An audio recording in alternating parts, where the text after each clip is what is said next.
हरे कृष्णा, सभी का स्वागत है आज के स्पेशल सेशन में। हैप्पी एकादशी सभी को। हैप्पी पुत्रदा एकादशी। आज पुत्रदा एकादशी है और हैप्पी लोहड़ी। हम सभी, बहुत सारे लोग लोहड़ी भी मनाते हैं जो नॉर्थ ऑफ इंडिया से है। हम सेलिब्रेट करते हैं लोहड़ी का फेस्टिवल। और कल बहुत बहुत बहुत एक महापर्व है, बहुत ही पावन पवित्र दिन है, मकर संक्रांति का दिन, जिसे उत्तरायण भी कहा जाता है। बहुत सालों से मनाते आए हैं हम उत्तरायण, लोहड़ी। डांस करते हैं, रेवड़ी, गजक, पॉपकॉर्न, बॉन फायर, आग जलाते हैं, डांस करते हैं बहुत सारा। मकर संक्रांति के लिए बहुत तैयारियां करते हैं, काइट्स लाते हैं और बहुत सारे स्नैक्स लाते हैं और रेडी हो जाते हैं अपने फ्रेंड्स के साथ छत पे जाकर काइट्स उड़ाने के लिए। बट सोचने वाली बात यह है कि हम ये इस पे ज्यादा ध्यान नहीं देते कि हम क्यों ये फेस्टिवल मना रहे हैं, एक्चुअली इसके पीछे एसेंस क्या है, मतलब क्या है। एंड भारत एक ऐसा देश है जिसमें विविधता में एकता है। विविध इतने सारे स्टेट्स हैं, अभी मैं आपसे डिस्कस करूंगी। इतने सारे स्टेट्स में अलग अलग तरीके से सेम फेस्टिवल मनाया जाता है, अलग अलग नामों से। पर एसेंस या मतलब या जो जो जो रीजन है ये फेस्टिवल मनाने का, वो एक ही और बहुत इंपॉर्टेंट रीजन है। उसके ऊपर डिस्कशन करेंगे। इनफैक्ट मैंने जब इसके बारे में पढ़ा, भगवत गीता में भगवान मेंशन कर रहे हैं उत्तरायण को। आप सोचिए कितना इंपॉर्टेंट फेस्टिवल है। भगवत गीता में अर्जुन से भगवान बात कर रहे हैं, उत्तरायण फेस्टिवल को डिस्क्राइब कर रहे हैं कि क्या होता है उत्तरायण के समय और हमें क्या करना चाहिए।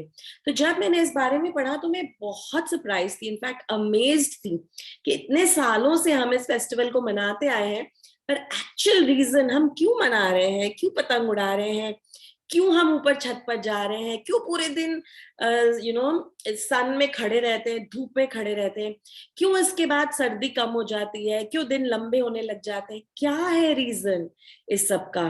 तो वो रीजन आज हम जानेंगे, रिलीजियस पॉइंट ऑफ व्यू से, स्पिरिचुअल पॉइंट ऑफ व्यू से, वैदिक पॉइंट ऑफ व्यू से and astronomical point of view से। क्या होता है एस्ट्रोनॉमिकली, क्या हो रहा है, सन कौन से पाथ पे जा रहा है, मून कौन से पाथ पे जा रहा है, क्या हो रहा है एक्चुअली बेसिकली।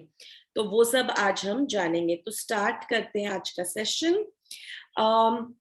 मकर संक्रांति का फेस्टिवल, मकर संक्रांति की इम्पोर्टेंस।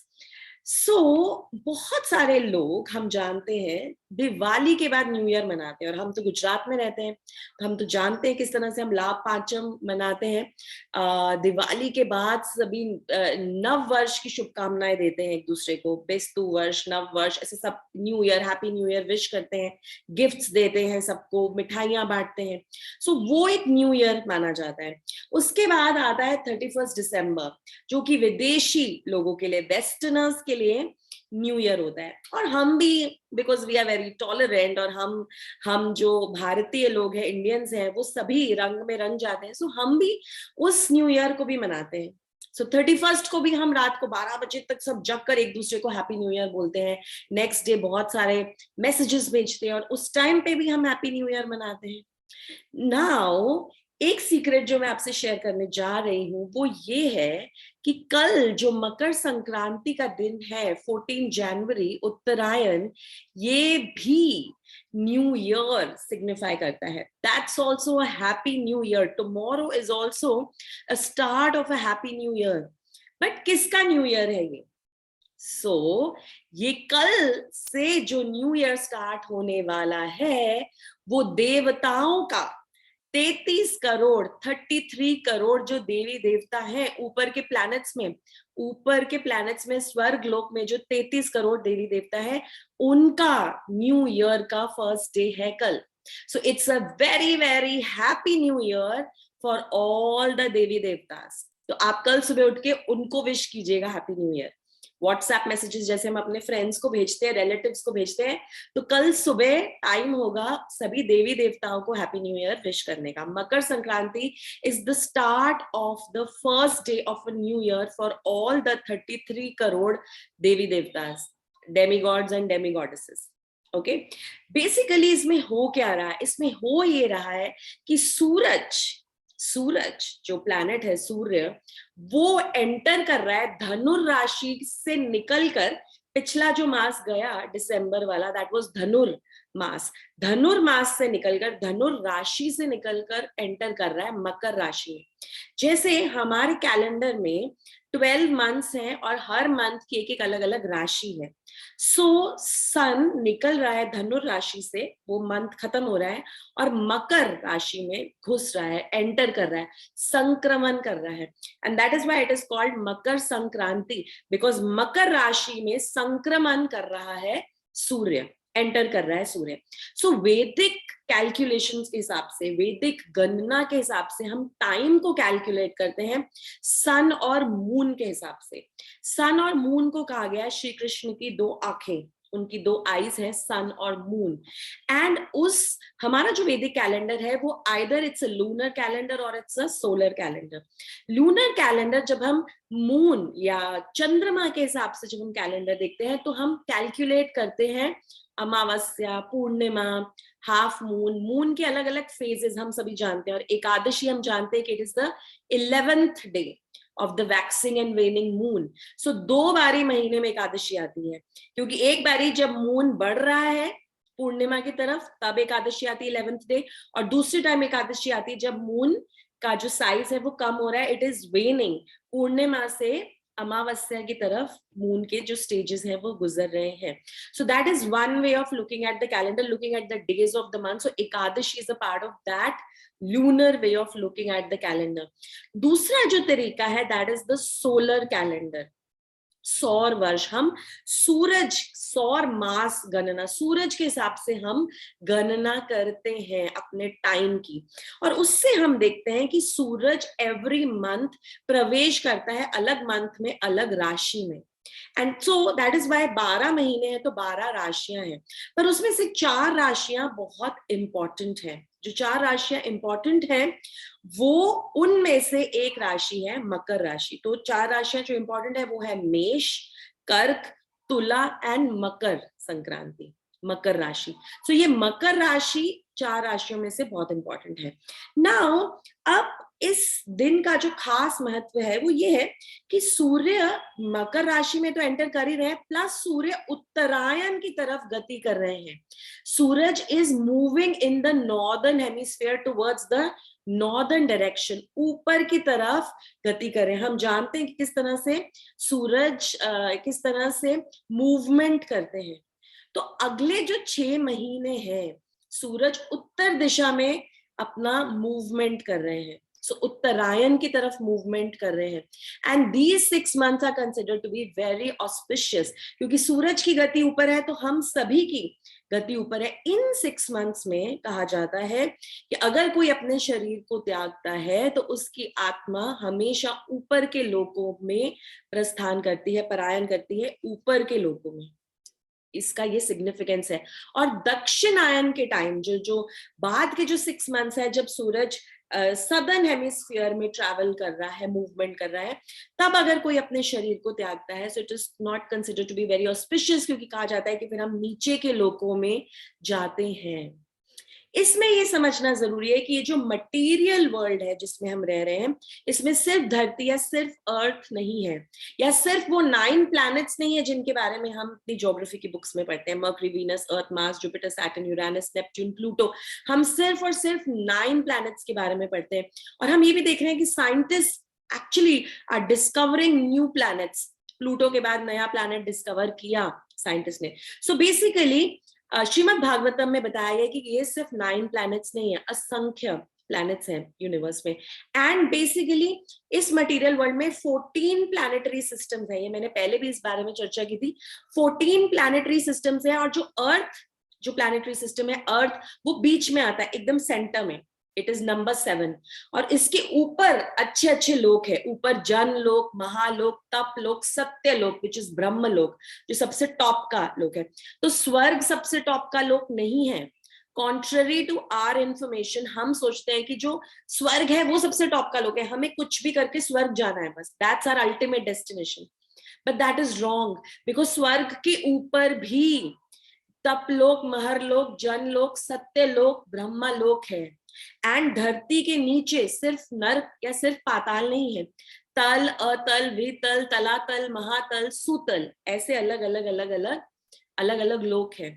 सो बेसिकली पॉइंट अब यहाँ पर ये है कि अगर हम उत्तरायण के समय अपने इस शरीर को त्यागते हैं, उत्तरायण का समय कल से स्टार्ट हो रहा है, अगले 6 मंथ्स तक रहेगा, दिन लंबे हो जाते हैं, ऋतु में परिवर्तन हो जाता है, जो पूरा सीजन है, जो पूरा वेदर है वो चेंज हो रहा है।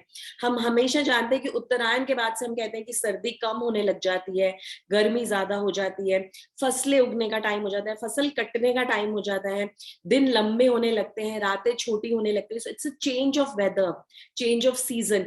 एंड ये उत्तरायण का जो समय, जो 6 महीने का समय है, it is very auspicious. Makar Sankranti के बाद के जो 6 महीने हैं वो बहुत ऑस्पिशियस है। बट हैविंग सेड दैट, ऐसा भी कहा गया है कि हर नियम का अपवाद होता है, there is an exception to every rule. So ये जो रूल है, इसका एक्सेप्शन ये है कि अगर आप कृष्ण भक्त हैं, अगर आप भगवान कृष्ण की भक्ति करते हैं, तो आप पर ये सब रूल्स अप्लाई नहीं होते, क्योंकि आप तो हमेशा कृष्ण को अपने मन में, अपने हृदय में धारण करके बैठे, हमेशा उनका नाम ले रहे हैं, 24 घंटे उनको याद कर रहे हैं। तो आपके लिए तो हर समय ऑस्पिशियस है।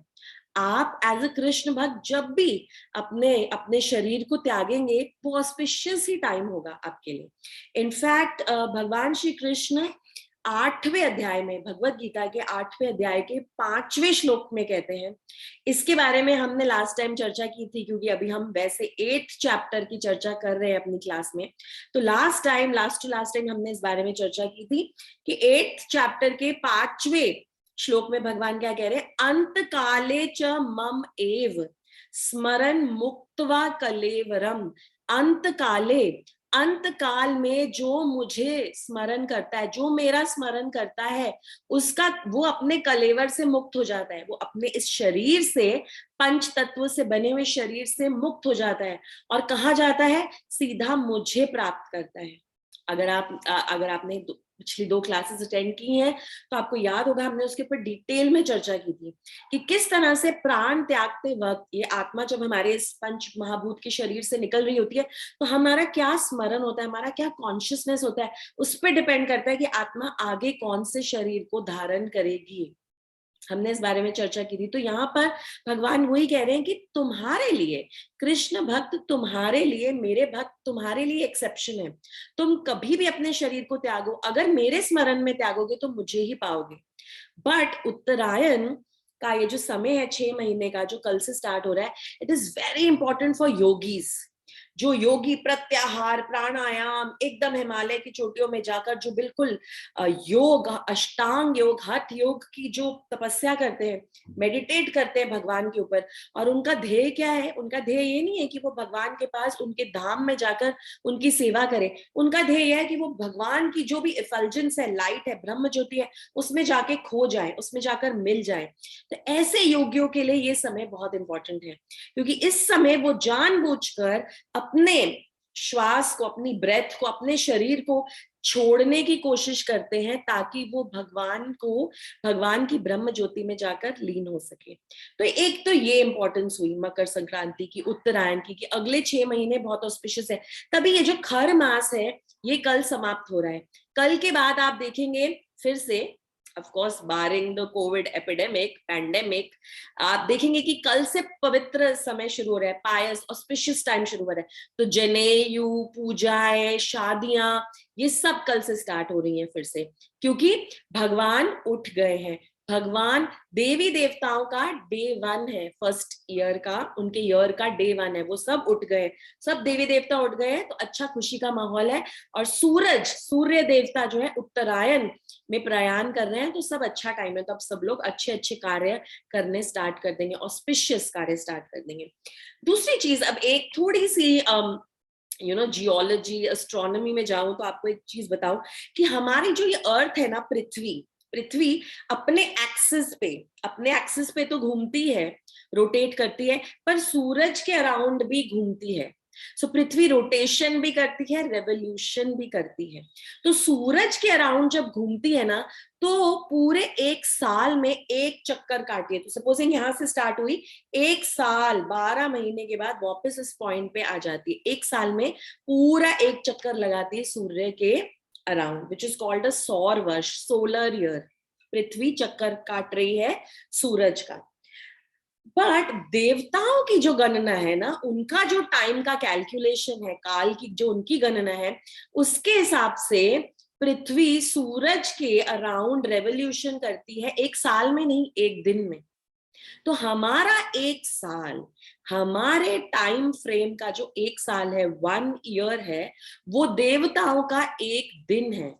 उनका एक दिन है जो कल सुबह स्टार्ट हो रहा है, न्यू ईयर का फर्स्ट डे उनका स्टार्ट हो रहा है।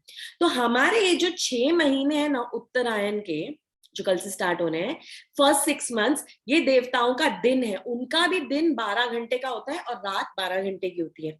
तो देवताओं का जो दिन है कल स्टार्ट हो रहा है, और अगले 6 महीने तक उत्तरायण के जो 6 महीने उनका दिन रहेगा। और फिर जब सूरज दक्षिणायन की तरफ पलायन करता है, जब वो दक्षिण की तरफ आने लगता है सूरज, तब देवताओं का की रात स्टार्ट होती है। उनकी रात के जो 12 घंटे हैं वो स्टार्ट होते हैं।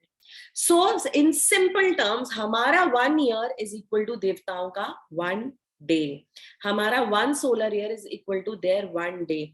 और कल जब हम उठेंगे, जगेंगे सुबह ब्रह्म मुहूर्त में, मकर संक्रांति का दिन स्टार्ट होगा, सूर्य मकर राशि में एंटर होंगे, संक्रमण करेंगे, तब देवी देवता भी जगेंगे कल सुबह, क्योंकि उनका फर्स्ट डे, उनका डे स्टार्ट हो रहा है। वो रात खत्म हो रही है उनकी और वो दिन में सुबह उठ रहे हैं मकर संक्रांति के दिन। सो इसीलिए इतना इंपॉर्टेंट डे है, क्योंकि देवी देवता उठ रहे हैं। अब जब देवी देवता उठेंगे सुबह सुबह, तो वो क्या करेंगे? और क्या आप सोना चाहते हैं जब देवी देवता उठ रहे हैं? आपकी छुट्टी है, माना आपकी छुट्टी है कल, सबका किसी का कोई काम नहीं है, जॉब नहीं है, बिजनेस नहीं है, उत्तरायण है, मकर संक्रांति का दिन है, 14 जनवरी है, लेट तक सोएंगे, यार मजा आएगा, कल तो छुट्टी है। पर देवी देवता आपसे पहले उठ जाएंगे। Do you want to miss that chance? देवी देवता उठेंगे सुबह सुबह, और सुबह सुबह उठते ही क्या करेंगे देवी देवता? क्या करेंगे? क्या करेंगे? स्वेटर पहनेंगे, जैकेट पहनेंगे और बाहर जाएंगे पतंग उड़ाने? नहीं, सबसे पहले वो सुबह उठ के स्नान करेंगे। इसीलिए बहुत इंपॉर्टेंट है कि मकर संक्रांति के दिन हम सुबह सुबह ब्रह्म मुहूर्त में उठें, जब देवी देवता उठ रहे हैं, उनकी कृपा प्राप्त करें। वो उठ रहे हैं अपनी रात के बाद, और हम भी सुबह सुबह स्वच्छ जल से, इनफैक्ट बहुत ऑस्पिशियस माना जाता है अगर हम किसी पवित्र नदी में जाकर स्नान करें। पवित्र नदियों में स्नान करने का बहुत महत्व है कल के दिन। सो हम वो तो नहीं कर सकते, पर एटलीस्ट हम, अगर हमारे घर में कोई भी पवित्र जल है, गंगा जल है, तो उसकी एक बूंद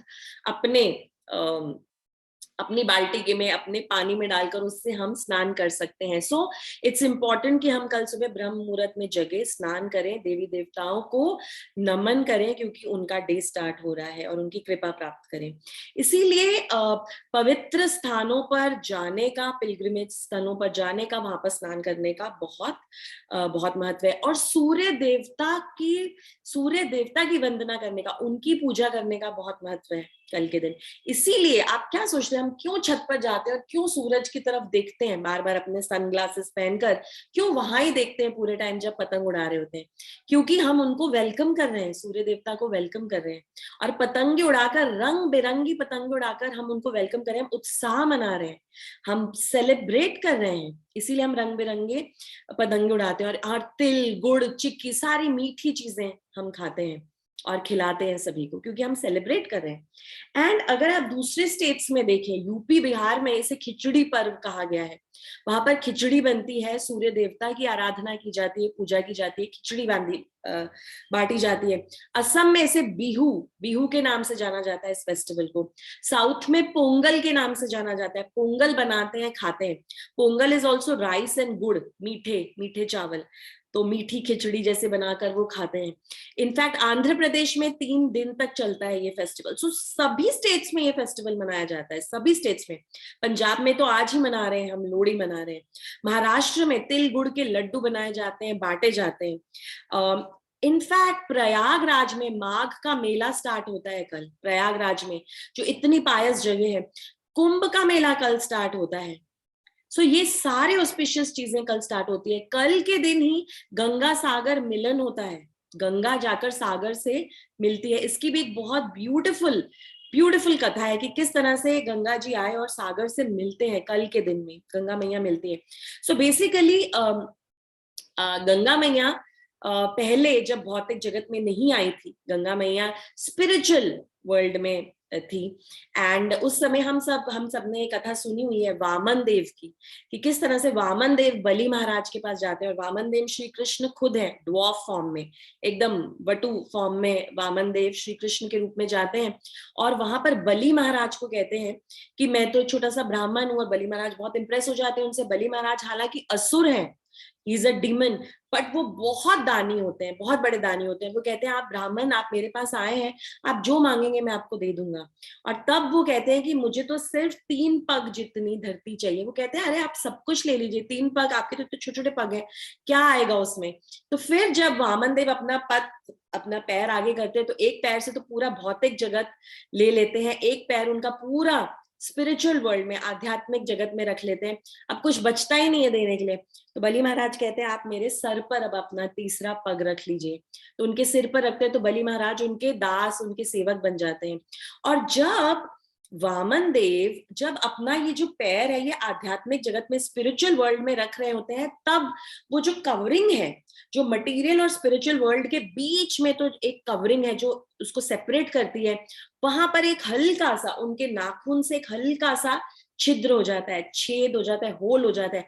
और वहां से विरजा नदी, जो ऊपर स्पिरिचुअल वर्ल्ड में जो विरजा नदी है, जो सेपरेट करती है इस भौतिक और स्पिरिचुअल वर्ल्ड को, वो विरजा नदी का जो एक बूंद पानी है वो नीचे गिरता है। वो एक बूंद जो पानी है वो गंगा मैया के रूप में आता है, और उसका वेग इतना तेज होता है, इतना तेज होता है कि गंगा मैया कहती है कि अगर मैं अभी आ गई ना, तो मैं तो सब अस्त व्यस्त, सब सब हर चीज का विध्वंस कर दूंगी, और मैं तो सीधा 14 प्लैनेटरी सिस्टम में से सीधा सूतल में चली जाऊंगी, और सब कुछ, हर चीज का नाश हो जाएगा। तो किस तरह से मैं आऊंगी, क्या होगा मेरा। तो यहाँ पर इस गंगा मैया को इमीडिएटली शिव जी अपनी जटा में बांध लेते हैं, उनके वेग को बांध लेते हैं। नहीं तो अगर ऐसे ही गंगा मैया आ जाती तो इस पूरे प्लैनेटरी सिस्टम, इस पूरे ब्रह्मांड का विध्वंस हो जाता। इसी में कथा आती है कि गंगा मैया किसके साथ आई। शिव जी की जटा में तो वो कैद हो गई, फिर उनको शिव जी की जटा से निकालकर नीचे कौन लाया, तो उनको लाते हैं, उनको यहाँ पर नीचे लाने वाले ऋषि हैं भगीरथ ऋषि। इसीलिए गंगा मैया को भगीरथी भी कहा जाता है, क्योंकि भगीरथ मुनि, भगीरथ ऋषि उनको लाए। अब भगीरथ मुनि की भी एक कहानी है। कहानी ये है कि इक्ष्वाकु डायनेस्टी में, इक्ष्वाकु डायनेस्टी जो श्री राम की डायनेस्टी है, सतयुग में जो इक्ष्वाकु नाम की डायनेस्टी थी, उसमें बहुत बड़े राजा हुए, सगर राजा हुए, और उनके 60,000 पुत्र थे। सगर राजा ने एक बार अश्वमेघ यज्ञ किया। अश्वमेघ यज्ञ में ये करते हैं कि एक अपना घोड़ा लेते हैं और उसको छोड़ देते हैं खुला। तो वो घोड़ा जिस जिस क्षेत्र में जाता है, जिस जिस लैंड में जाता है, जिस जिस कंट्री में जाता है, वहां पर अगर वहां के राजा उस घोड़े के साथ, उस घोड़े को पकड़ने की कोशिश करते हैं, तो फिर उनका युद्ध होता है उस राजा के साथ जिसने अश्वमेघ यज्ञ किया है। और फिर युद्ध में जो जीतता है उसके पास सारी जितना भी लैंड होता है, जितनी भी जगह होती है, वो आ जाती है। सगर राजा ने अश्वमेघ यज्ञ किया, और उन्होंने उस घोड़े को भेजा, और उन्होंने कहा जो जो इस घोड़े को रोकेगा मैं उसके साथ लड़ूंगा, और मैं उसके पूरे लैंड को भी ले लूंगा, ताकि मैं पूरी पृथ्वी पर अपना जमा सकूं राज। तो उन्होंने ऐसे 99 अश्वमेघ यज्ञ किए। अगर आप 100 अश्वमेघ यज्ञ कर लेते हैं ना, तो आपको इंद्र की जो पोजीशन है वो प्राप्त हो जाती है, आप इंद्र बन सकते हैं। तो सगर राजा ने 99 अश्वमेध यज्ञ पूरे कर लिए। जब 100th यज्ञ करने की बारी आई तो इंद्र को हो गई इनसिक्योरिटी। इंद्र को अगर इसने ये 100th यज्ञ कर लिया तो फिर तो ये इंद्र बन जाएगा, फिर मेरी पोजीशन का क्या होगा। तो इंद्र ने उस घोड़े को लिया और उस घोड़े को छुपाने का प्रयास किया ताकि वो घोड़ा मिले ही नहीं। सगर राजा के जो 60,000 पुत्र थे वो घोड़े को ढूंढने गए, क्योंकि घोड़ा तो वापस आया नहीं था और देरी हो रही थी, और अश्वमेध यज्ञ जो 100th अश्वमेध यज्ञ है वो खत्म करना था। सगर राजा के जो 60,000 पुत्र हैं वो गए, वो ढूंढने गए। अब ये जो घोड़ा था इंद्र ने एक गुफा में छुपा दिया था। अब उस गुफा में मेडिटेशन कर रहे थे, उस गुफा में तपस्या कर रहे थे कपिल मुनि। कपिल मुनि कौन है? कपिल मुनि श्री कृष्ण के ही अवतार हैं। कपिल मुनि वहां बैठकर तपस्या कर रहे थे। अब ये घोड़ा वहां जाकर खड़ा हो गया और वहां जाकर घास चरने लगा। घोड़े को तो बेचारे को कुछ पता नहीं था कि क्या हुआ है मेरे साथ। जब सगर मुनि के 60,000 पुत्र गए, उन्होंने देखा कि कपिल मुनि यहाँ तपस्या कर रहे हैं और हमारा घोड़ा यहाँ पर है, इसका मतलब कपिल मुनि ने इस घोड़े को चुराया है। तो सगर राजा के जो 60,000 पुत्र है, उन्होंने जाकर कपिल मुनि को बुलाया और उनकी तपस्या भंग की। उनकी तपस्या भंग की तो कपिल मुनि को आया बहुत क्रोध। उनको घोड़े के बारे में कुछ पता नहीं था। कपिल मुनि ने उनको श्राप दिया और उन सबको उसी समय मार दिया और उनकी जितने भी 60,000 जो उनकी शरीर थे वो एशेज में कन्वर्ट हो गए, राख बन के वहां पर पड़े रहे। अब जब सगर राजा को ये पता चला तो वो बहुत दुखी हुए।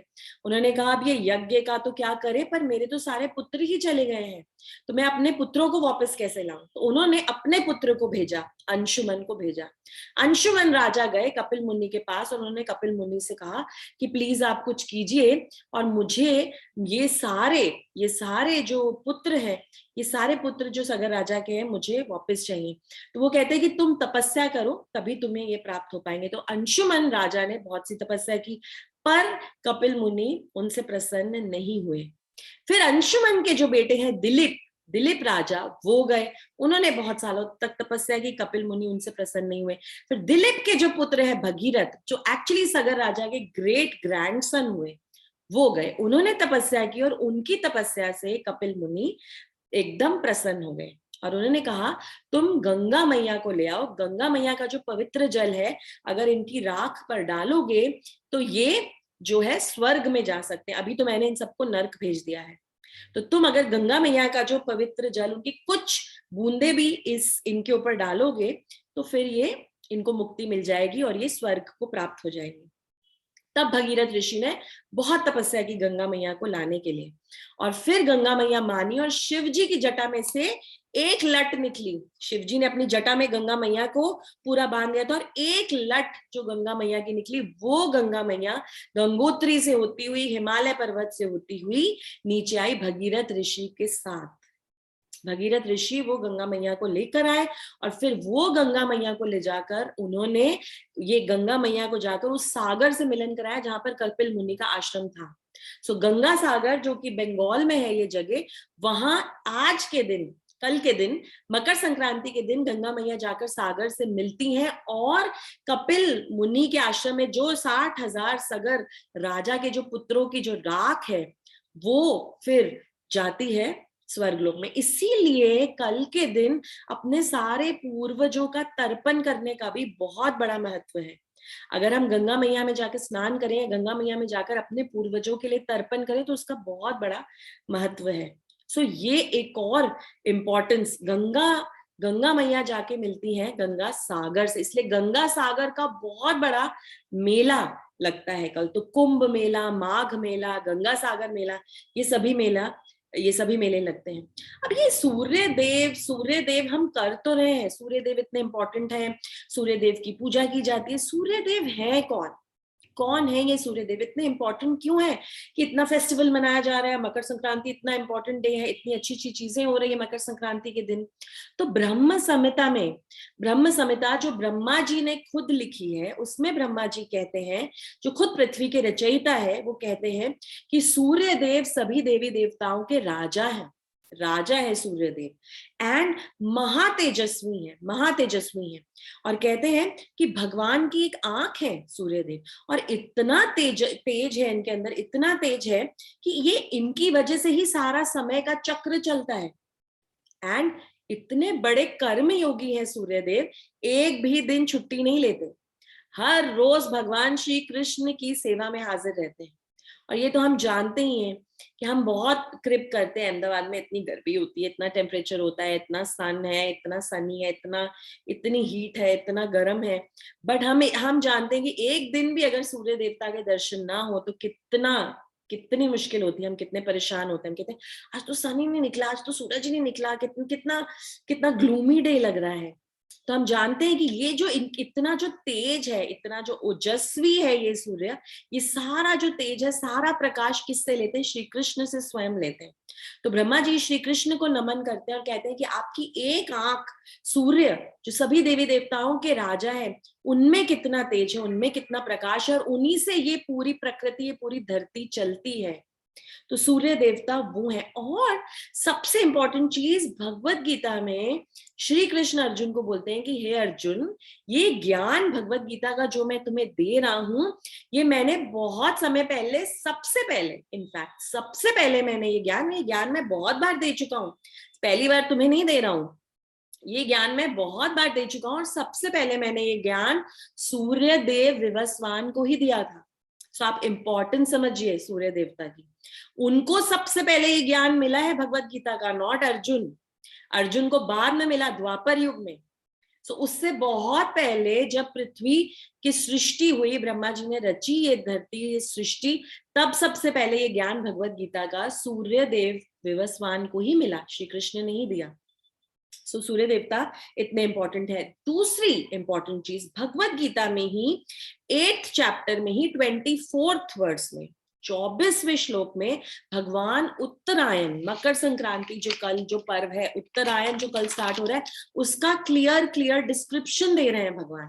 24वें श्लोक में कह रहे हैं कि ये जो उत्तरायण का समय है, उसमें अग्नि, कह रहे हैं भगवान श्री कृष्ण कह रहे हैं, अग्नि ज्योतिर अहा शुक्ल सन मासा उत्तरायणम, उत्तरायण वर्ड है भगवत गीता में, तत्र प्रयाता गच्छन्ति ब्रह्म ब्रह्म विदो जना। जो लोग ब्रह्म को जानना चाहते हैं, जो लोग मुझे जानना चाहते हैं, जो लोग भगवान को जानना चाहते हैं, वो इस अग्नि, ये जो सब ऑस्पिशियस चीजें, अग्नि, ज्योति, लाइट, प्रकाश, शुक्ल पक्ष जो समय चल रहा है, और आगे के जो 6 मास हैं उत्तरायण के, ये बहुत बहुत बहुत पवित्र है। यहाँ पर श्री कृष्ण स्वयं बता रहे हैं 8वें अध्याय के 24वें श्लोक में कि बहुत पावन, बहुत पवित्र समय है। एंड जो भी लोग भगवान को जानते हैं और भक्ति में लगे हुए हैं, उनके लिए तो ये उत्तम काल है, भगवान को प्राप्त करने का बहुत उत्तम काल है। तो कृष्ण ने भी उत्तरायण पर अपनी मोहर लगा दी, भगवान श्री कृष्ण ने उत्तरायण पर अपनी मोहर लगा दी कि कितना पवित्र समय है। आगे श्रीमद् भागवतम में भी बहुत सुंदर तरीके से उत्तरायण की महिमा बताई गई है। श्रीमद् भागवतम में बताया गया है कि उत्तरायण, इस दिन, इस मकर संक्रांति के दिन, भीष्म पितामह ने, जिन्हें इच्छा मृत्यु का वरदान प्राप्त हुआ था अपने पिता शांतनु महाराज से, और भीष्म पिता की माता थी गंगा मैया और उनके पिता थे शांतनु महाराज, उन्हें शांतनु महाराज ने ये वरदान दिया था इच्छा मृत्यु का। भीष्म पितामह ने चूज किया ये दिन चूज किया अपने प्राण त्यागने के लिए। भीष्म पितामह को 9वें या 10वें दिन ही कुरुक्षेत्र के युद्ध में अर्जुन ने उनके ऊपर बाण चलाए और उन्हें शरशैया पर लिटा दिया था। इतने बाण थे कि उनकी बॉडी उस बाणों की शैया पर लेटी हुई थी और वहां पर एक उंगली तक रखने की जगह नहीं थी, इतने बाण थे। आप सोच सकते हैं कि वो कितनी पीड़ा में होंगे भीष्म पितामह। पर तब भी उन्होंने मृत्यु का चयन नहीं किया। 60 दिन तक वो शरशैया पर लेटे रहे, वो श्री कृष्ण की प्रतीक्षा कर रहे थे और उनके दर्शन करके ही वो अपने प्राण त्यागना चाहते थे। और ये उत्तरायण के दिन से पहले उन्होंने बहुत दिन तक युधिष्ठिर महाराज को बहुत सारी सीख दी, बहुत सारी इंस्ट्रक्शंस दी उनको। धर्म, अर्थ, काम, मोक्ष, दान कौन सा करना चाहिए, क्या दान करना चाहिए, दान की क्या महिमा है, धर्म क्या है, किस तरह से तुम्हें राज करना चाहिए, इसके बारे में पूरी इंस्ट्रक्शंस दी भीष्म पितामह ने उस बाणों की शैया पर लेटे। और मकर संक्रांति के दिन, इस दिन जब श्री कृष्ण वहां पर आए, उन्होंने उन्हें दर्शन दिए, तो भीष्म पितामह ने कहा, हे कृष्ण, तुम ऐसे ही खड़े रहो, ऐसे ही खड़े रहो, ऐसे मन मन मुस्कुराते हुए अपने त्रिभंगा रूप में तुम ऐसे ही खड़े रहो कृष्ण, और मैं तुम्हें देखते देखते ही अपने प्राण त्यागना चाहता हूं। मैं इसी दिन की प्रतीक्षा कर रहा था, इस मकर संक्रांति के दिन की प्रतीक्षा कर रहा था, जब सूर्य उत्तरायण की तरफ पलायन कर रहा है। इस शुभ अवसर की मैं प्रतीक्षा कर रहा था और आज तुम मेरे सामने खड़े हो। आइडियल आइडियल परायण इस देश इस देह से जिसे कहा जाता है, और कहते हैं कि तुम इस तरह से खड़े रहो और अब मैं अपने प्राण को त्यागूंगा। तो हर योगी के मरने का जो सबसे ऑस्पिशियस टाइम है, ये कल से स्टार्ट होने वाला है। हर योगी इसी काल को चूज करता है अपनी देह त्यागने के लिए, उत्तरायण के समय को। कुंभ का मेला भी कल से स्टार्ट हो रहा है, माघ मेला, गंगा सागर मेला, सभी मेला कल से स्टार्ट हो रहे हैं। सभी ऋषि मुनियों के लिए बहुत उत्सव मनाने का समय है ये, बहुत उत्सव मनाने का समय। तभी वो लोग गंगा मैया में जाके स्नान करते हैं, अपने पितरों का तर्पण करते हैं और सेलिब्रेट करते हैं समय को, क्योंकि ये बहुत ऑस्पिशियस समय है। ये तो श्री कृष्ण स्वयं भगवत गीता में बता रहे हैं। उत्तरायण का एक और अर्थ है, उत्तरायण का एक अर्थ और ये है कि उत्तरायण नाम है स्वयं श्री कृष्ण का, उनका नाम है उत्तरायण। क्यों? क्योंकि उन्होंने उत्तरा की रक्षा की थी। जब ब्रह्मास्त्र छोड़ा था अश्वत्थामा ने और उत्तरा के गर्भ में परीक्षित महाराज थे, तो श्री कृष्ण ने स्वयं उत्तरा के गर्भ में गए और ब्रह्मास्त्र से परीक्षित महाराज को बचाया था। सो उन्होंने उत्तरा की रक्षा की, इसीलिए भगवान श्री कृष्ण का नाम है उत्तरायण। तो आप सोचिए हमारे लिए कितना इंपॉर्टेंट डे है। एक और महिमा इस दिन की ये है, बहुत महिमा है इस दिन की, बहुत महिमा है। इसलिए इसे लाइटली लेकर और सिर्फ गॉगल्स पहनकर और जीन्स और टॉप पहनकर और सिर्फ छत पर जाकर और तिल गजक रेवड़ी खाने से मजा नहीं आएगा ये डे सेलिब्रेट करने का। इस दिन की एक और महिमा ये है कि 535 इयर्स बैक, 535 साल पहले, जब राधा कृष्ण का युगल रूप श्री चैतन्य महाप्रभु कलयुग में प्रकट हुए थे, श्री कृष्ण और राधा का युगल रूप श्री चैतन्य महाप्रभु के रूप में भक्त अवतार में जब प्रकट हुए थे, हम सबको भक्ति सिखाने के लिए, हम सबको ये बताने के लिए कि हे कलयुग के लोगों, तुमसे और कुछ नहीं होगा, तुम सिर्फ और सिर्फ हरि नाम लो, श्री कृष्ण का नाम लो। जब ये बताने के लिए चैतन्य महाप्रभु आए थे, तो उन्होंने इस दिन, आज के दिन लोहड़ी वाले दिन उन्होंने अनाउंस किया कि वो संन्यास लेंगे। हमारे कल्याण के लिए उन्होंने सोचा कि वो संन्यास लेंगे, क्योंकि वो संन्यास लेंगे तो सब उनको सीरियसली लेंगे, सब उनके सामने झुकेंगे, और जब वो सब उनके सामने झुकेंगे, उनको सीरियसली लेंगे, उनको मानेंगे, तब श्री चैतन्य महाप्रभु ने कहा मैं सबको बताऊंगा कि हरि नाम लो, ये तुम्हारे लिए कितना इंपॉर्टेंट है, और तब लोग मेरी बात को मानेंगे। हालांकि श्री चैतन्य महाप्रभु का विवाह हो चुका था विष्णुप्रिया से, सच्ची माता के साथ, अपनी माता के साथ, अपनी पत्नी के साथ वो रह रहे थे, बहुत प्रगाढ़ पंडित थे, सभी वेदों का ज्ञान था उन्हें और वो तो भक्त अवतार में आए थे, श्री कृष्ण और राधा स्वयं थे, पर उन्होंने संन्यास लिया। 24 साल की उम्र में उन्होंने संन्यास लिया, उन्होंने अपनी पत्नी को छोड़ा, अपनी माता को छोड़ा, और आज के दिन वो निकले थे अपने घर से, और कल उन्होंने जाकर संन्यास ग्रहण किया था कटवा गांव में। ये सभी स्थलियां मौजूद हैं, मायापुर, नवद्वीप धाम में जाकर उन्होंने संन्यास लिया था केशव भारती से। तो वो दिन भी है जिस दिन चैतन्य महाप्रभु ने हम सबके उद्धार के लिए संन्यास लिया, तो बहुत इंपॉर्टेंट डे है, उन्होंने अपना घर छोड़ा। और ये दिन इसीलिए भी इंपॉर्टेंट है क्योंकि इस दिन नंद बाबा और यशोदा मैया ने इस दिन तपस्या स्टार्ट की थी। वो चाहते थे कि भगवान उन्हें पुत्र के रूप में प्राप्त हो। वो भगवान विष्णु के बहुत बड़े भक्त थे, तो उन्होंने कहा हम तपस्या करकर हम नारायण से, हम विष्णु से यही मांगेंगे कि तुम ही हमारे पुत्र के रूप में हमारे पास आओ, हम तुम्हारी बहुत सेवा करना चाहते हैं। तो ये वो ऑस्पिशियस डे है जिस दिन नंद बाबा और यशोदा मैया ने तपस्या स्टार्ट की और उन्हें श्री कृष्ण प्राप्त हुए पुत्र के रूप में। हम कलयुग के वासी क्या तपस्या कर सकते हैं, किस तरह की तपस्या कर सकते हैं? हमारे लिए भगवान श्री कृष्ण ने कहा है तुम कोई बड़ी तपस्या मत करो, मैं तुमसे कोई एक्सपेक्टेशन ही नहीं रखता हूँ। आई डोंट एक्सपेक्ट कि तुम एक टांग पर खड़े रहो, तुम खाना पीना छोड़ दो, तुम लाखों हजारों सालों तक बैठकर मेरे लिए तपस्या करो। मैं तुमसे एक ही चीज चाहता हूँ कि जो भी हमारी तपस्या क्या है, आप सुनिए ध्यान से, हमारे लिए कलयुग के वासियों के लिए तपस्या का मतलब क्या, ऑस्टेरिटीज तपस्या का मतलब है क्या? हमारे लिए तपस्या का मतलब है सिंपली जो भी चीजें, जो भी कार्य, जो भी चीजें हमें भगवान श्री कृष्ण के पास ले जाती हूँ, उनके करीब ले जाती हूँ, उनको एक्सेप्ट करना। और जो भी चीजें हमें भगवान श्री कृष्ण से दूर ले जाती हैं उनको छोड़ देना। ये है हमारी तपस्या, और कुछ नहीं है, और कुछ नहीं है। महीने में 2 बार एकादशी का फास्ट रखना है, उसमें भी इतनी लंबी लिस्ट है चीजों की जो हम खा सकते हैं, पी सकते हैं। बाकी और कुछ नहीं करना है। ब्रह्म मुहूर्त में उठना है, 16 माला करनी है, भगवान श्री कृष्ण का नाम लेना है, भक्तों का संग करना है। That is it. ये हमारी तपस्या है। तो जो भी चीजें हमें भगवान के पास ले जाती हैं उन्हें ग्रहण करना है, जो चीजें हमें भगवान श्री कृष्ण की भक्ति से दूर ले जाती हैं उन्हें छोड़ देना है, उन्हें छोड़ देना है। इसीलिए हमें क्या छोड़ना है? सबसे पहले हमें अपने सबसे प्यारी चीज छोड़नी है, वो है हमारी नींद। नींद हमें बहुत प्यारी है, बहुत प्यारी है नींद। और अब तो वैसे ही अहमदाबाद में इतनी ठंड हो रही है कि रजाई में से निकलने का मन ही नहीं करता। तो नींद को हम कैसे त्यागें? थोड़ा और 5 मिनट और 10 मिनट और करके हम रजाई में घुसते जाते हैं। तो ये जो नींद है हमें भगवान श्री कृष्ण से दूर ले जा रही है, तो हमें इस नींद को त्यागना है। और कुछ चीजें जो तामसिक हैं, प्याज लहसुन चाय कॉफी वगैरह को हमें त्यागना है। ऐसी चीजें हमें त्यागनी है। टीवी, सोशल मीडिया, गॉसिपिंग, प्रजल्प जो हमें भगवान श्री कृष्ण से दूर ले जाता है, उसे हमें त्यागना है। और हमें क्या एक्सेप्ट करना है? सुबह सवेरे ब्रह्म मुहूर्त में उठना, भगवान श्री कृष्ण का नाम लेना, ये सब चीजें हमें एक्सेप्ट करनी है जो हमें भगवान श्री कृष्ण के पास ले जाए। ऐसे सात्विक संकल्प करने हैं हमें।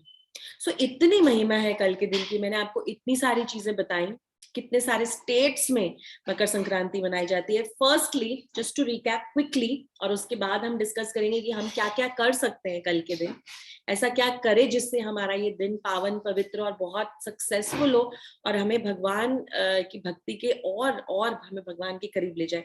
फर्स्टली सबसे पहले तो सूर्य देवता जो है, जो भगवान की एक आंख है, सूर्य देवता है, वो मकर राशि में संक्रमण कर रहे हैं, मकर राशि में प्रवेश कर रहे हैं, इसीलिए से मकर संक्रांति कहा जाता है। उत्तरायण इसीलिए कहा जाता है क्योंकि उत्तर दिशा में सूर्य देवता प्रयाण कर रहे हैं, अगले 6 महीने तक उत्तर दिशा में रहेंगे।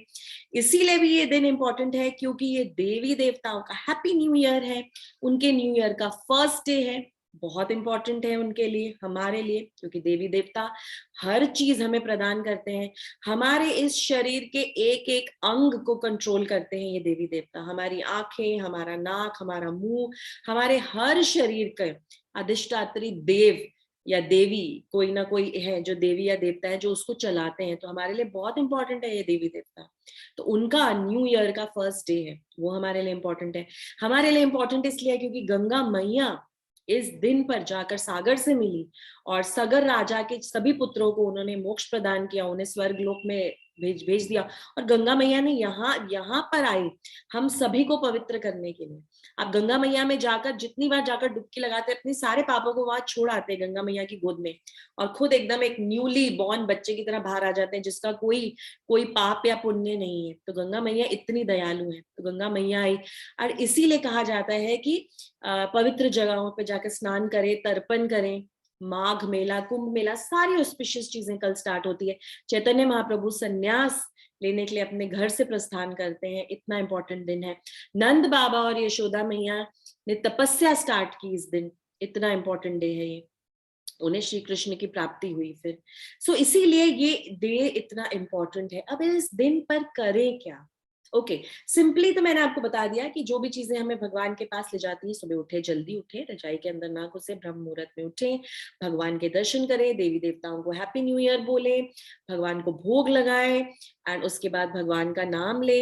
ये शुद्ध सात्विक संकल्प तो हमें करने हैं। कल के दिन बहुत बड़ी महिमा है दान करने की। और भगवान श्री कृष्ण कहते हैं कि आपका ये जो धन है ना, जो लक्ष्मी है आपके पास, इसकी सबसे उत्तम गति, सबसे कंस्ट्रक्टिव यूज स्टॉक्स में लगाना, शेयर्स में लगाना, प्रॉपर्टी में लगाना नहीं है। सॉरी टू से, हम ये सोचते हैं शेयर मार्केट में लगाओ, बेस्ट इन्वेस्टमेंट मिलेगी, बट शास्त्रों में ऐसा कहा गया है। भगवान श्री कृष्ण कहते हैं कि अपनी ये जो लक्ष्मी है, ये जो धन है आपके पास, इसकी सबसे उत्तम गति, सबसे ज्यादा कंस्ट्रक्टिव यूज है इसका दान करना। दान करो, दान। और दान भी अलग अलग प्रकार के होते हैं। दान किस तरह से किसको करना चाहिए, ये भी जानना बहुत जरूरी है। सबसे 4 लेवल्स के दान है, 4 टाइप्स के दान है, हम जिस अलग अलग तरीके से दान कर सकते हैं। तो सबसे जो लोएस्ट लेवल है, 4th लेवल है दान का, जो हमें नहीं करना चाहिए, वो है तामसिक दान। वो दान करते हुए हम ऐसा ऐसा मन में इंटेंशन रखते हैं, ऐसी इच्छा रखते हैं कि किसी और का बुरा हो जाए और हमारा भला हो जाए। ऐसा दान किया था, ऐसा यज्ञ, ऐसा दान किया था दक्ष महाराज ने, दक्ष प्रजापति ने, जब शिवजी को नीचा दिखाना चाहते थे। तो तामसिक दान है, बहुत उल्टा पड़ता है, तामसिक दान हमको नहीं करना है। 3rd कैटेगरी का दान है राजसिक दान। जो दान करते वक्त हम सोच रहे हैं कि हमारा नाम आना चाहिए, मंदिर में दान करें, हमारा नाम कहाँ आएगा, ये फैन में दान करूं, यहाँ पे लिखोगे ना कि मैंने ये फैन दान किए थे। अगर मैं भोजन दान कर रही हूँ तो वहां पे अनाउंस करोगे ना 3-4 बारी मेरा नाम, कि आज आप ये जो भी खा रहे हैं, समोसा, जलेबी, छोले भटूरे, जो भी आप खा रहे हैं, पूड़ी आलू, ये मैंने दान दिया है। राजसिक दान बहुत ज्यादा इसका फायदा नहीं होता है। जो 2nd लेवल का जो दान है वो है सात्विक दान। सात्विक दान हम इसीलिए करते हैं अपने फायदे के लिए, ये सोचकर कि दान करते हैं दूसरे का भी फायदा होगा, हमारा भी फायदा होगा। It's like a business transaction. चलो यार, उसका भी भला हो जाएगा, उसके पास पैसे नहीं है, उसके पास चप्पल नहीं है, उसके पास कंबल नहीं है, इतनी सर्दी में बाहर बहुत सारे गरीब लोग हैं जो बिना कंबल के सो रहे हैं, रात को जाते हैं और उनको कंबल उड़ा देते हैं। उनका भी भला हो जाएगा और हमारा भी भला हो जाएगा, क्योंकि हमारा पुण्य काउंट हो जाएगा। भगवान तो देख रहे हैं ना, रात को चाहे और कोई ना देख रहा हो, हम धीरे से जाकर अंधेरे में जाकर उनको कंबल उड़ा के आ जाएंगे, उनका तो भला होगा ही, पर भगवान तो हमें देख रहे हैं ना, तो भगवान हमारे क्रेडिट नोट में लिखेंगे इसने अच्छा कार्य किया। यह है सात्विक दान। बेस्ट दान, जो नंबर 1 दान है, वो है शुद्ध सात्विक दान। जो दान हम करते हैं सिर्फ और सिर्फ श्री कृष्ण को खुश करने के लिए, उनको प्रसन्न करने के लिए जो हम दान करते हैं, वो है शुद्ध सात्विक दान। और इस दान के जो पात्र हैं वो कौन है, आइडियल पात्र कौन है दान के, तो भगवान खुद बताते हैं श्लोक में, गो ब्राह्मण हिताय च। 2 आइडियल पात्र हैं दान देने के, वो है गौ माता और वो है ब्राह्मण। ब्राह्मण जो ब्राह्मणिकल क्वालिटीज, ब्राह्मणिकल वैल्यूज वाले हो, वो ब्राह्मण नहीं जो कहने को पंडित जी हैं, कहने को ब्राह्मण है, और फिर पर आप जब दान देते हैं तो उसके बाद सिगरेट फूकते हैं, उसके बाद पान खाते हैं, वो वाले ब्राह्मण नहीं, ब्राह्मणिकल वैल्यूज वाले ब्राह्मण। और गौ माता का दान सबसे बड़ा दान है, जो हमें उत्तरायण के दिन, मकर संक्रांति के दिन करना चाहिए। गौ माता को जाकर खिलाएं, गौ माता को जाकर गौ माता के साथ समय स्पेंड करें, गौ माता को सहलाएं, उन्हें प्रेम करें, और उनके उनके हित के लिए जाकर दान करें। ये सबसे अच्छा दान है जो हम उत्तरायण के दिन कर सकते हैं, ये भगवान श्री कृष्ण हमें खुद कहते हैं। सो ये है मकर संक्रांति, उत्तरायण की इम्पोर्टेंस। काफी सारी चीजें मैंने आपको बताई, काफी सारी स्टोरीज बीच बीच में आपको बताई। आई होप अच्छे से समझ आया होगा, पर कोई भी क्वेश्चन हो तो आप पूछ सकते हैं। याद रखिए, पतंग उड़ानी है हमें, क्योंकि रंग बिरंगी पतंगों से हम देवी देवताओं का स्वागत करते हैं, सूर्य देवता का स्वागत करते हैं, उनकी तरफ देखते हैं, उनकी वंदना करते हैं, उनकी पूजा करते हैं। बट उसके साथ साथ हमें ये भी याद रखना है कि एक्चुअल दान क्या है, क्या करना चाहिए हमें, और किस तरह से हमें भगवान श्री कृष्ण को याद करना है कल के दिन, क्योंकि इतने इंपॉर्टेंट पर्व है। एंड इनफैक्ट कलयुग में कहा ही गया है, सबसे इंपॉर्टेंट चीज, आप किस तरह से भगवान के प्रिय बन सकते हैं, किस तरह से, क्या करने से भगवान के प्रिय बन सकते हैं। भगवान ने कहा ना, जो तुमसे कोई एक्सपेक्टेशन नहीं है कि तुम बहुत ज्यादा तपस्या करो, मेरा नाम ले लो, बस मेरा नाम ले लो और अपनी लक्ष्मी का दान करो, गौ माता और ब्राह्मणों को, दैट इज इट, और तुम मुझे प्राप्त कर पाओगे। सो बेसिकली एक राजा थे और बहुत बड़े भक्त थे श्री कृष्ण के, और श्री कृष्ण ने एक दिन अर्जुन को कहा कि पता है अर्जुन, ये जो राजा है ना, ये मेरा बहुत बड़ा भक्त है, कुछ भी कर सकता है मेरे लिए। तो अर्जुन को थोड़ी सी तकलीफ हुई कि आप तो मेरे बेस्ट फ्रेंड हैं, आप तो मेरे लिए सब कुछ करते हैं, अब ये बीच में नया पर्सन कौन आ गया है। सो भीष्म अर्जुन कहते हैं ये कौन आ गया है, तो कृष्ण बोलते हैं कि चलो ठीक है, मैं तुम्हें उससे मिलवाऊंगा।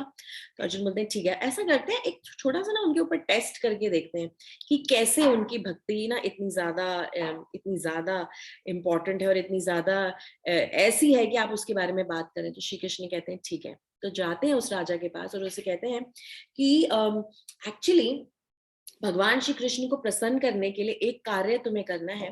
तुम्हें है ना अपनी ये जो बॉडी का जो राइट पार्ट है ना, इसको काटना है और भगवान श्री कृष्ण को अर्पित कर देना है। और तो वो राजा कहता है कि हाँ हाँ, मैं बिल्कुल करने के लिए तैयार हूँ, आपको जो भी मेरा बॉडी का पार्ट चाहिए आप ले लीजिए, कृष्ण की सेवा में ये तो बहुत छोटी चीज है, आपको मेरा पूरा शरीर चाहिए, मैं पूरा शरीर काट के आपको दे दूंगा।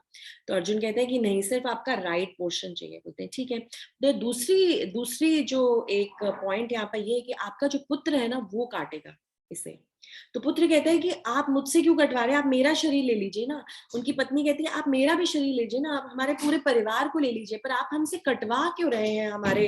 पुत्र कहता है अब मैं अपने पिता के शरीर को कैसे काटूं। बोलते कि नहीं, ये ऐसा ही तुम्हें करना पड़ेगा। और जो राजा है, राजा के साथ ये कंडीशन है कि जब आपका पुत्र आपको आपके शरीर को काट रहा है, पूरा राइट पोर्शन काट रहा है, तो आपके आंखों से एक आंसू तक नहीं बहना चाहिए। जैसे ही आंसू बहा, वहां पे कटिंग खत्म, डन, स्टोरी खत्म। तो राजा ने कहा बिल्कुल ठीक है। तो उनका जो पुत्र है वो आरी लेकर आता है और वो अपने पिता के शरीर को काटने लगता है। जैसे ही वो काटने लगता है, थोड़ा आधा पोर्शन काटता है, तो उसके पिता के आंख में एक आंसू यहाँ पर आकर अटक जाता है। तो अर्जुन कहते हैं stop stop stop stop, you have failed, आपको एक भी आंसू नहीं लाना था। तो राजा कहते हैं कि एक्चुअली ये आंसू इसलिए नहीं आया कि मुझे तकलीफ हो रही है या मेरा बेटा मुझे काट रहा है, ये आंसू मुझे इसलिए आया कि मैं इतना ही, क्या मैं सिर्फ इतना अपने बॉडी को दे सकता हूँ, सिर्फ आधा ही पोर्शन, मैं तो अपना पूरा शरीर देना चाहता हूँ श्री कृष्ण की सेवा में। सिर्फ आधा शरीर दे के क्या होगा। तो श्री कृष्ण ने मुझे इसी लायक समझा कि सिर्फ मेरा आधा शरीर लेंगे, मुझे इस लायक भी नहीं समझा कि मेरा पूरा शरीर ले ले। ये सुनकर भगवान श्री कृष्ण के खुद के आंखों में आंसू आ गए और उन्होंने कहा रोक दो ये सब और मुझे माफ करो कि मैंने तुम्हारी ऐसी परीक्षा ली, तो तुम क्या चाहते हो मुझसे, अब तुम बताओ। श्री कृष्ण एकदम दयालु मोड में आ गए, उन्होंने कहा मैंने तो बहुत बड़ी गलती कर दी, अब तुम्हें क्या चाहिए मुझसे, तुम मांगो, जो चाहिए मैं तुम्हें दूंगा। तो वो राजा ने कहा एक ही चीज मांगता हूँ आपसे, आपने मुझसे तो ये सब मांग लिया, मैं सब दे भी दूंगा, पर कलयुग में जो आपके भक्त होंगे ना, आप प्लीज उनसे ऐसा कुछ भी मत मांगना, क्योंकि वो नहीं दे पाएंगे, वो नहीं दे पाएंगे, वो भी बहुत ज्यादा दुखी हो जाएंगे और आप भी डिसअपॉइंट हो जाएंगे। तो आपको अभी मुझसे जो चाहिए वो ले लीजिए, पर कलयुग के अपने भक्तों से कोई ऐसी एक्सपेक्टेशन मत रखना और कोई ऐसी चीज की मांग मत करना। तो इसीलिए भगवान ने उनकी बात मानते हुए हमें ये बोला है कि तुम्हें एक ही काम करना है, मेरा नाम लेना है, दैट इज इट, कोई ज्यादा तपस्या मैं तुमसे मांग नहीं रहा हूं। एंड भीष्म पितामह जब उस शैया पर लेटे हुए थे, तो भीष्म पितामह ने युधिष्ठिर महाराज को ये बताया, उन्होंने दान की बात बताई, सबसे उत्तम दान कौन सा, भीष्म पितामह ने युधिष्ठिर को बताया। और भीष्म पितामह ने ये भी बताया उनको कि अगर तुम सबसे जो दुर्लभ श्री कृष्ण है उनको पाना चाहते हो ना, तो तुम्हें एक ही काम करना है, उनके नाम का कीर्तन करो, दैट इज इट, और कुछ मत करो, उनके नाम का कीर्तन करो। एंड एक्चुअली कई सारे लोग कहते हैं ना कि सिर्फ नाम लेने से क्या होता है यार, ध्यान करना चाहिए भगवान का, स्मरण करो, उनको याद करो, उनके उनके बारे में ध्यान करो। वो पॉसिबल ही नहीं है। हमारा मन इतना चंचल और इतना विचलित है कि पॉसिबल ही नहीं है कि हम बैठकर भगवान के बारे में ध्यान कर सकें। भगवान के बारे में ध्यान करने लगेंगे, 10 और चीजों के बारे में ध्यान आएगा और भगवान को भूल जाएंगे। तो सिर्फ नाम लो, ध्यान मत करो, बिकॉज कलयुग में ध्यान और स्मरण, ध्यान करना, भगवान के बारे में याद करना, भगवान को याद करना, उनके नाम के थ्रू ही कर सकते हो, क्योंकि जब आप उनका नाम लोगे जोर जोर से, तो एक्चुअली आप एंगेज करोगे अपनी सेंसेस को, आपके लिप्स बोलेंगे, आपका माइंड चलेगा, क्योंकि आपको याद रखना है कि अब इस वर्ड के बाद मुझे दूसरा वर्ड कौन सा बोलना है। तो आपके जो सारे सेंसेस है ना, वो एंगेज रहेंगे भगवान का नाम लेने में। जब आप हरे कृष्ण महामंत्र बोलोगे, तो आपको सोचना है हरे कृष्ण कृष्ण कृष्ण हरे हरे, हरे राम राम राम हरे हरे, आपको सोचते हुए बोलना है। और फिर आपके कानों को सुनना है, वो वर्ड्स को सुनना है। आप ध्यान अभी छोड़ दो, कुछ ध्यान करने की जरूरत नहीं है, ध्यान हमारे बस की बात नहीं है, सिर्फ नाम लो। So that is our ultimate goal, भगवान का नाम लेना। और कल बहुत पवित्र दिन है, इस दिन जब आप भगवान का नाम लेंगे तो वो अक्षय है। कल के दिन जो आप दान देंगे वो अक्षय, उसका कभी अंत ही नहीं होगा, उसका कभी नाश नहीं होगा। It will always be in your credit. आपने कल जो दान दिया, it will always be written with a golden pen, आपके अकाउंट में वो क्रेडिट हो जाएगा, वो कभी नहीं निकलेगा वहां से। आप कल जो भगवान का नाम लेंगे वो अक्षय है। कल सुबह अगर आप ब्रह्म मुहूर्त में उठकर स्नान करते हैं तो आपको 10,000 गौ माता के दान जितना फल प्राप्त होगा। So it's a bumper lottery वाला day tomorrow, so utilize the day properly. भगवान का नाम लीजिए, सुबह जल्दी उठिए और स्नान कीजिए और भगवान को याद कीजिए, उनका नाम लीजिए और दान दीजिए। कल का दिन बहुत बम्पर लॉटरी वाला डे है, don't waste it, don't waste it. और सभी देवी देवता खुश होंगे, श्री कृष्ण खुश होंगे। ओके, थैंक यू, हरे कृष्णा। अपनी वाणी को यही विराम देती हूँ। एक क्वेश्चन आया है कि Bhishma Pitamah died after 60 days but wasn't Mahabharat fought only for 18 days? Yes, exactly. Mahabharat was fought for 18 days, but Bhishma Pitama was lying on that bed of arrows for 60 days. He kept lying there. वो wait कर रहे थे, he did not want to leave his body. वो भगवान श्री कृष्ण का दर्शन करके ही इस body को छोड़ना चाहते थे। और बहुत सारे दिन, उस 60 दिनों में से बहुत से दिन उन्होंने युधिष्ठिर महाराज को बहुत सारी इंस्ट्रक्शंस दी। इनफैक्ट इसके ऊपर एक पूरी क्लास हो सकती है। भीष्म पितामह की जो प्रार्थना है, जो उन्होंने प्रार्थनाएं की श्री कृष्ण को, जो उन्होंने इंस्ट्रक्शंस दी युधिष्ठिर महाराज को, उसके ऊपर एक बहुत बड़ी लंबी क्लास हो सकती है, क्योंकि बहुत सारी सुंदर सुंदर चीजें भीष्म पितामह ने युधिष्ठिर महाराज को समझाई। बहुत सारी प्यारी प्यारी बातें उन्होंने श्री कृष्ण से कही। उन्होंने श्री कृष्ण को ये कहा वहां पर लेटे लेटे कि श्री कृष्ण, मैं अपनी बेटी की शादी तुमसे करना चाहता हूँ। तो श्री कृष्ण ने कहा, बेटी, तुम तो भीष्म पितामह हो, तुमने तो भीष्म प्रतिज्ञा ली है, ब्रह्मचर्य का पालन किया, तुमने तो कभी किसी से शादी नहीं की, तुम्हारी बेटी कहाँ से आ गई है? तो फिर वो बोलते हैं, मैं मेरी बेटी मतलब मेरी बुद्धि, मेरी मति, इतिमति, ये जो मेरी मति है ना, ये मेरी बेटी है, इसकी शादी मैं तुमसे करना चाहता हूँ। क्योंकि बेटी जो होती है ना, बहुत प्यारी होती है, सारी बातें सुनती है, लाड लड़ाती है, बहुत प्यारी होती है। पर बेटी जब तक हमारे कंट्रोल में है ना, हमारी बातें सुन रही है, बहुत प्यारी है। जिस दिन हमारी बातें नहीं मानी ना, अपनी मनमानी कर रही है, तो बहुत परेशानी हो जाती है। तो ये जो मेरी बुद्धि है ना, मेरी बेटी की जैसी ही है। मेरे कंट्रोल में रहती है ना तो बिल्कुल ठीक रहती है, मेरे कंट्रोल में नहीं रहती ना तो बहुत प्रॉब्लम क्रिएट करती है। तो मैं सोच रहा हूँ, इस बुद्धि है ना, ये जो मेरी बुद्धि, इसकी शादी आपसे कर दूं, आपकी हो जाएगी, आपकी शरण में आ जाएगी, तो सब कुछ बिल्कुल ठीक ठाक होगा। ऐसी बहुत सी प्यारी प्यारी बातें, बहुत सी प्रार्थनाएं हैं भीष्म पितामह की, भागवतम में पूरी प्रार्थनाएं दी गई है। तो ये सब चल रहा था, इसीलिए उन्होंने वेट किया, उन्होंने वेट किया और उन्होंने जाकर उत्तरायण के समय, उत्तरायण जब स्टार्ट हुई, मकर संक्रांति के दिन उन्होंने अपने प्राण त्यागे श्री कृष्ण के दर्शन करते हुए। Okay, Hare Krishna. Okay, any other question?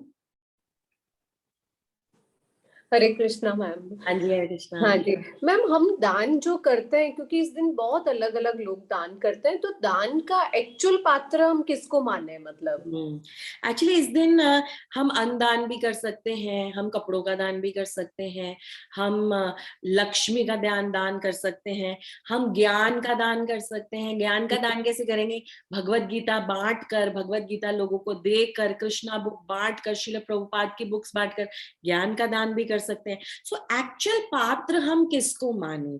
Now actual पात्र भगवान के हिसाब से तो गौ माता है, जिनके लिए दान करना ही चाहिए, और ब्राह्मण है ना। आज की सिचुएशन में ब्राह्मण, प्योर ब्राह्मण, जो ब्राह्मणिकल वैल्यूज वाले हैं, वो मिलने बहुत मुश्किल है। तो हम अपने कॉन्शियसनेस और अपने भाव के हिसाब से दान कर सकते हैं। हम ये भी कर सकते हैं कि हम कुछ क्वांटिटी, कुछ अमाउंट हम गौ माता के लिए दान करें, क्योंकि एक बहुत पवित्र दिन है गौ माता के लिए दान करने के लिए। और एक दूसरी चीज हम ये कर सकते हैं कि हम ज्ञान का दान दें, भगवत गीता का दान दें। अगर हम अन्न का दान करना चाहते हैं, क्योंकि ये भाव की बात है, हमारा भाव किसके प्रति कैसा, अगर हम अन्न का दान करना चाहते हैं तो हम भगवान श्री कृष्ण का नाम लेते हुए उन्हें भोग लगाकर हम उस प्रसाद का दान कर सकते हैं। अदरवाइज अगर हम कच्चे अन्न का दान करना चाहते हैं, उसे कुक करके नहीं देना चाहते, तो हम दान करते वक्त जिनको हम दान दे रहे हैं, हम उन्हें कृष्ण का नाम दें, हम उनसे बोलेंगे आप हरे कृष्ण महामंत्र का जप कीजिए। आप लीजिए, ये छोटी बुक भी लीजिए, इसे पढ़ने की कोशिश कीजिएगा, आप ये भगवत गीता भी रखिए। तो इस तरह से हम दान करें जो कृष्ण कॉन्शियस दान हो, क्योंकि चीजें, मटेरियल दान टेम्पररी है, हम देंगे, हम वो खत्म हो जाएगा, उसका क्षय हो जाएगा, उसके बाद वो लोग उसे भूल जाएंगे, फिर वो किसी और की वेट करेंगे उस दान के लिए। तो ऐसा दान दे जो इटर्नल हो, जो परमानेंट हो और जो कृष्ण से रिलेटेड हो। राइट, सो गौदान की तो बहुत बड़ी महिमा है ही। हमें ऐसी गौशाला में जाना चाहिए जहां पे ऐसी गायें होती है जो दूध नहीं देती, जो दूध नहीं दे पाती, वो किसी काम के नहीं है मनुष्यों के, पर फिर भी लोग उन्हें पाल रहे हैं, लोग पैसा खर्च करके वर्कर्स लगाकर उनका ध्यान रख रहे हैं। तो ऐसी गौशाला में जाके हमें गौदान करना चाहिए ताकि ऐसी गौ माता का ध्यान रख सके लोग। नहीं तो फिर जो गौ माता फिर दूध नहीं देती है, फिर उनको त्याग दिया जाता है, उनको छोड़ दिया जाता है रास्ते पे, ऐसे सब। Thank you ma'am, Hare Krishna. Okay, so have a happy Lodi, happy Makar Sankranti, happy Ekadashi, and kal enjoy कीजिए. It's a long weekend, so Krishna is so merciful. Friday Saturday Sunday 3 दिन हमें दिए हैं कृष्णा कॉन्शियस होने के लिए, Netflix और Amazon Prime video देखने के लिए नहीं। आज हम डिस्कस कर रहे थे स्कूल में कि ये जो सोशल मीडिया है, ये जो एंटरटेनमेंट इंडस्ट्री है, they are also so intelligent. बहुत स्ट्रेटेजिकली कल के दिन बहुत सारी नई नई सीरीज और नई नई मूवीज रिलीज हो रही है नेटफ्लिक्स पे, अमेजॉन प्राइम वीडियो पे, just to cater to the audience which is going to sit free at home. Because अभी पता है कि कोविड की वजह से बहुत सारे लोग बाहर भी नहीं जा रहे हैं, they are trying to avoid that. So बहुत सारा बम्बार्डमेंट होने वाला है माया का हम पर। ओके, नेटफ्लिक्स पे ये नई मूवी है, वो नई मूवी है, ये नई सीरीज है, लेट्स वॉच, एंजॉय करते हैं, 3 दिन रेस्ट करते हैं, fine, do that, but balance कीजिए। ये बहुत बहुत इंपॉर्टेंट टाइम है जो हमें मिल रहा है भगवान को याद करने का, उनका नाम लेकर एक्स्ट्रा राउंड्स कीजिए, एक्स्ट्रा याद कीजिए, कृष्ण कथा कीजिए, कुछ नया पढ़िए, कुछ क्वेश्चंस पूछिए, कुछ जिज्ञासा कीजिए, utilise your time well. Time बहुत इंपॉर्टेंट है। टाइम को निकलते हुए हम तो जानते ही हैं किस तरह से टाइम भाग रहा है, एंड वो दिन आ जाएगा जब ये कलेवर, ये जो बॉडी है, ये त्याजने का, ये इसे छोड़ने का टाइम आ जाएगा, और फिर हम रियलाइज करेंगे कि हमने तो बहुत टाइम वेस्ट कर दिया। इतना सब हम सुनते थे, काश हम भगवान का नाम ही ले लेते, तो आज भगवान का स्मरण होता हमें अपने इस बॉडी को छोड़ते वक्त। So let us do that, let us try that, ताकि अपने एटर्नल गोल तक हम पहुंच सके। Okay, Hare Krishna, thank you, Hare Krishna, Hare Krishna.